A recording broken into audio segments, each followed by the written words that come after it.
Hello everyone, and welcome back to another Star Wars What If video.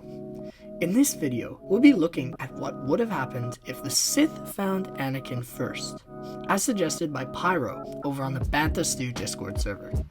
This is a phenomenal suggestion, and a very interesting topic to explore.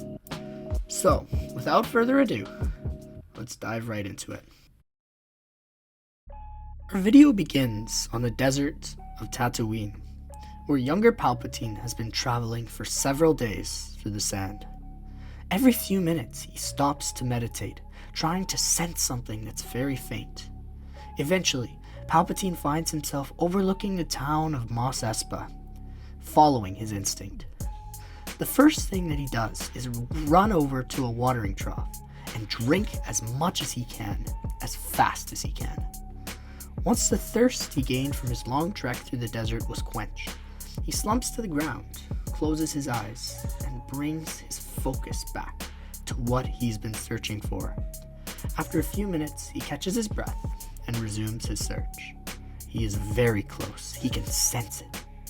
By the time the sun sets, Palpatine finds himself outside of a humble home, looking through a window upon Shmi Skywalker giving birth. A smirk appears on his face as he realizes what he was drawn all of this way to. He has found his opportunity to overthrow his master, Darth Plagueis, and achieve the power, control, and revenge that he desires for the Sith. The following morning, Shmi wakes up to her newborn, Anakin, being nowhere to be found. A shrill shriek rolls through the deserts of Tatooine that even Palpatine can hear as he boards his ship, holding his new apprentice. Several years later, we see a 9-year-old Anakin dealing with training droids, already having the skill and ferocity of a Force user twice his age. At this point, Palpatine had defeated Darth Plagueis and was continuing to train Anakin on his own. After dismantling a dozen droids, Palpatine enters the room, and Anakin drops to his knee. Palpatine tells his apprentice that his skill has progressed incredibly quickly, but that the time has come to demonstrate his skills against real opponents. Anakin smiles at this news. On Tatooine, we find the stranded Obi-Wan, Qui-Gon, and Padme congregating in Watto's shop, just like in The Phantom Menace, except for the fact that Anakin is nowhere to be found. Palpatine, being the master strategist and Force user that he is, decides not to send Anakin to apprehend the Queen of Naboo, fearing that Anakin may find clues surrounding the circumstances of his true birth on Tatooine. While unlikely, Palpatine was paranoid and sought to maintain everything according to his meticulous plan. There could be no possible slip-ups that would jeopardize the return of the Sith. The Jedi would still attend the Bantha Eve Classic, and they would still buy the parts from Watto that would help Padme's ship function again. Qui-Gon receives premonitions from the Force, guide him towards betting on a different racer. He trusts his instinct, which works out for him.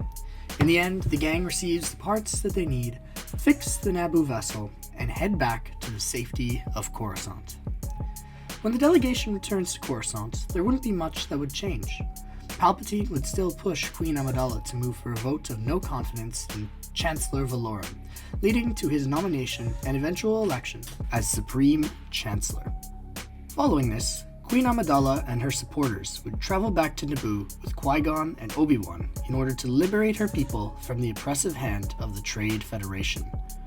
Queen Amidala would still manage to convince the Gungans to join her, and together, the humans of Naboo and the Gungans would rise up to fight their unjust occupation. In this story, however, Anakin would not have been present to save Jar Jar from the wrath of Sebulba on Tatooine. Therefore, due to Jar Jar's tendency to be clumsy, he likely would have been beaten to a pulp and would be incapable of becoming Bombad General. Instead, Boss Nass would choose Captain Tarpals to lead his army, who was a far more competent military commander than his colleague. In the main timeline, Qui-Gon and Obi-Wan encounter Maul in the hangar on Naboo. However, in our new story, Palpatine trained Anakin instead. So, Maul would be replaced with Anakin in the Duel of the Fates.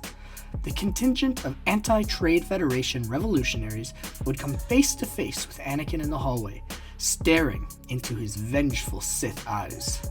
"Go, we'll handle this," Qui-Gon would say as him and his apprentice activate their lightsabers in unison. Anakin responds by igniting his own lightsaber, which crackles crimson and emanates an angry energy of the dark side. In this new story, Anakin would have been trained in the same fashion as Maul. Palpatine molds him into a prime killing machine devoid of emotions and fluent in the doctrine of the Sith. Anakin is incredibly powerful in the Force and capitalizes on this with his negative emotions, catching the two Jedi off guard with his ferocious fighting style. Although young, Anakin still is adept in the ways of the Sith. Rather than Maul, Anakin would be Palpatine's devilish enforcer. Anakin likely would have dueled with fierce opponents in the past, including possibly his Sith master, but would be eager to prove himself to Palpatine by defeating the two Jedi. The duel would be grisly and vicious. Anakin would slay Qui-Gon in combat, just as Maul did in the main timeline. Obi-Wan, upon seeing Anakin's brutality, continues to deal damage to the young Sith, but is not able to defeat him, as he did with Maul. Anakin is just far too reserved to become cocky, as Maul did in the main timeline. He's also too young. Palpatine taught Anakin patience. Anakin sticks by those teachings as a good apprentice and a good Sith. Knowing that he couldn't win the battle, Obi-Wan distracts Anakin by hurling something at him with the Force, causing Anakin to deflect the object and giving Obi-Wan enough time to escape from the rampaging Sith. Obi-Wan still is heartbroken by the death of his master. However, as the stoic Jedi that he is, Obi-Wan does not indulge his feelings for long. While Obi-Wan may have escaped unscathed, Naboo suffers a far worse fate. As Anakin was not present to blow up the droid control ship, there would be no pilot with sufficient skills in the small Naboo defense wing to destroy their target. Because of this, the Gungan Grand Army would have been annihilated, despite the superior tactical abilities of Captain Tarpals, by Trade Federation forces overwhelming them. Boss Nass, however, being the traditional leader that he was, refuses to surrender. When the droid army marches into Otogunga, the remaining bosses fight valiantly for their people. However, in the end, they are defeated by the overwhelming number of B-1s overtaking their holy sanctuary. Boss Nass is taken prisoner, watching as his fellow bosses are executed or placed in labor camps. Boss Nass is grief-stricken as he watches the Trade Federation destroy everything that he held dear. Meanwhile, in Theed, Padme still was able to capture Viceroy Newt Gunray and his cronies. However, without the full support of the Republic military, she loses them and is unable to contain them for very long. The Trade Federation sends reinforcements to Theed and captures Padme. Her allies and handmaidens would have been executed by Gunray, much like the Gungan bosses, as punishment for her little insurrection, and Padme is devastated. After she had tried everything to liberate her people, Padme finally gives way to Gunray and signs his treaty, making the occupation officially legal. Gunray, being the hungry individual that he is, installs a provisional Trade Federation government and increases taxes on the people of Naboo while working them to death in labor camps. Because Anakin defeated Qui-Gon and caused Obi-Wan to flee, Palpatine would have no need to recruit the disillusioned Jedi, Dooku, into the Sith Order. However, he still sees the potential that the Count had for making his plan a reality. Palpatine asked that Anakin approach him with a proposition. If the Count were to begin funding and promoting a separatist movement for Anakin due to his political inclinations, he he would be given immense power when the new order is ushered in. Dooku, seeing the corruption of the Jedi and the Republic, would gladly oblige and begin this political movement, continuing to conspire with corporate leaders of the galaxy behind the scenes. As the Clone Wars begin, Anakin begins to see more time in the spotlight. He becomes Dooku's primary military commander, leading the droids to countless victories against the more expensive clones. Naboo would be a separatist-controlled world in this scenario, and the Republic would help fund a revolt led by the former Queen against the Viceroy's undemocratic regime. Clones would be sent to train the Naboo soldiers and resupply the Gungan Grand Army, much like they did on Onderon during the Clone Wars television show. Together, Boss Nass and Padme would lead a successful rebellion against the Trade Federation and restore a functioning, bilateral Naboo government of Gungan and human. Nass and Amidala would rejoin the Republic and see Naboo become a much less pacifistic planet. It would gladly supply more plasma to the war effort, and Padme would be in greater support for funding directed towards the clone army after they helped liberate her planet. In our alternate timeline, there would be no Siege of Mandalore, as Ahsoka and Maul were not as important in galactic affairs as they are in the main timeline.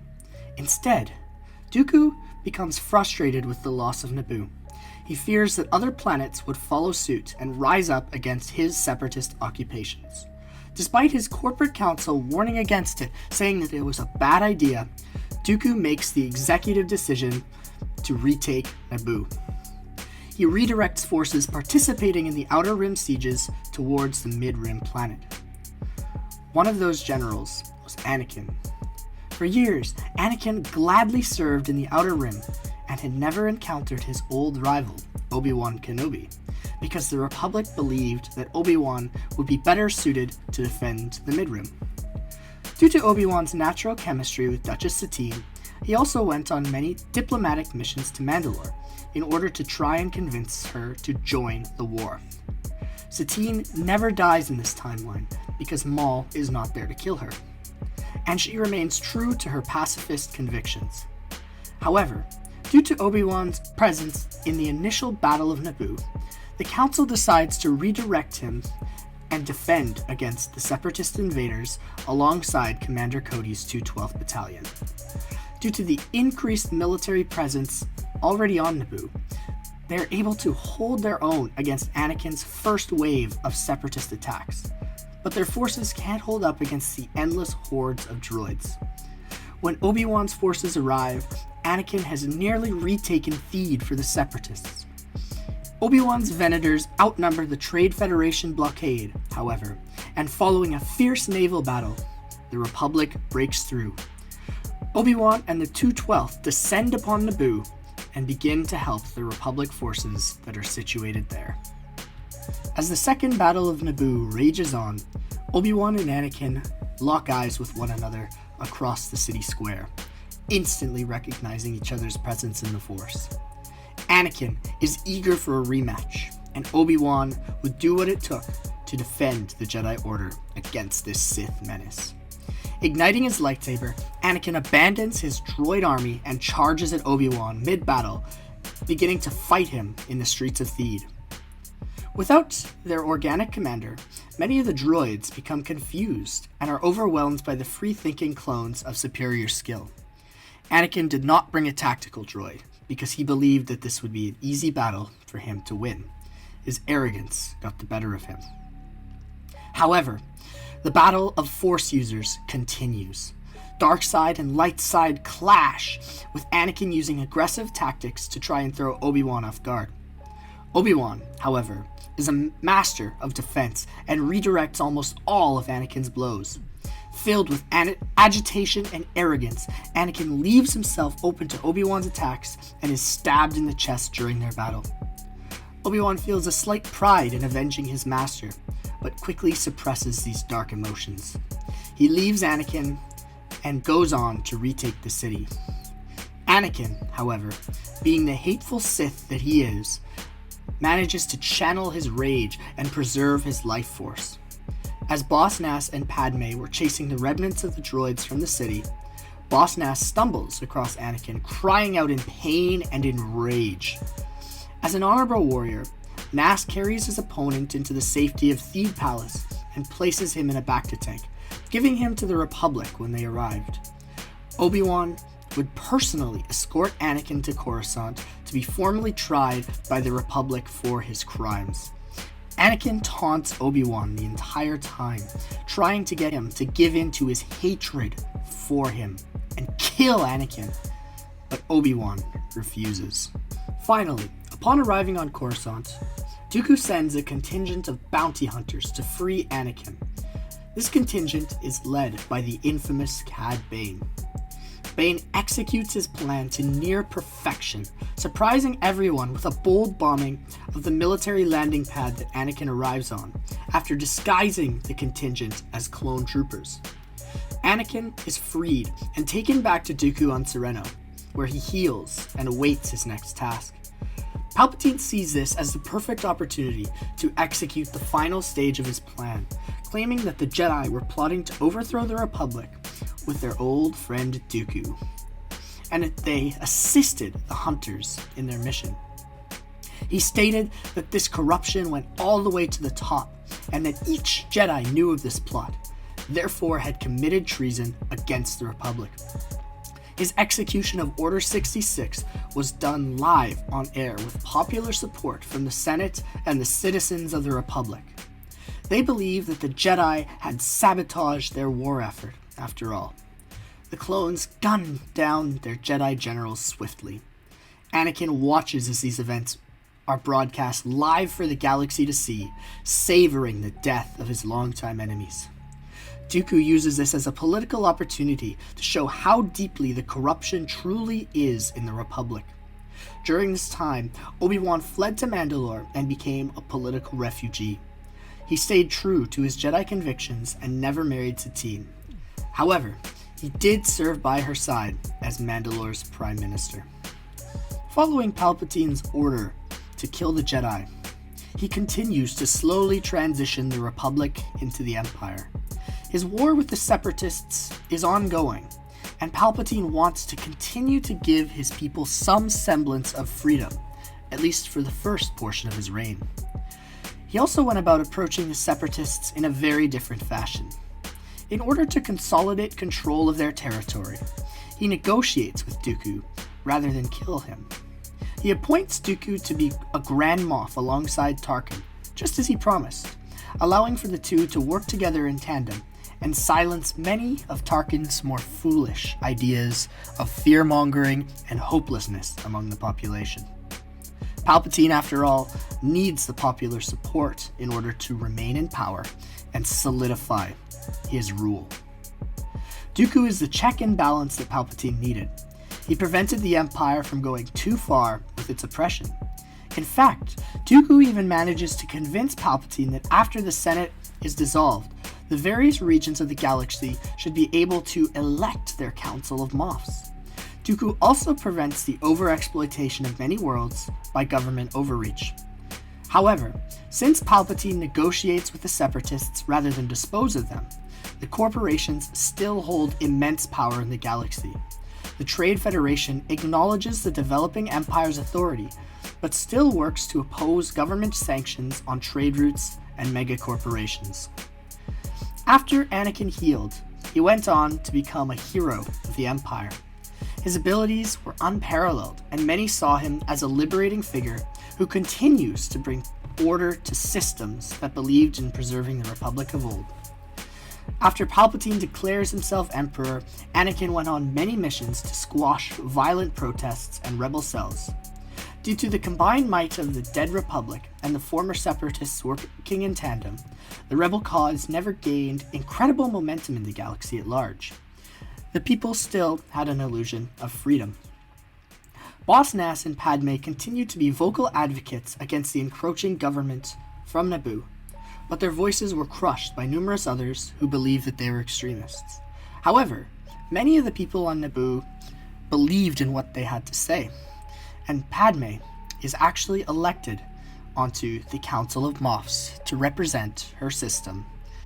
Anakin can't help but wonder about Obi-Wan, who continues to live on the neutral world of Mandalore, which Palpatine hasn't yet exploited, nor taken control over, and wants to finish Obi-Wan off once and for all. One day, they would meet again. Anakin was sure of that. He felt it in his gut, a premonition in the Force. And when the two did meet, after continuing to train and improve his abilities, Anakin was sure that he would crush the aging Jedi with the authoritarian fist of the dark side. Anakin never goes to Tatooine because he has no reason to. He doesn't remember it as home, he doesn't know his family, and he was never a slave. Therefore, he has no reason to go back to this backwater planet.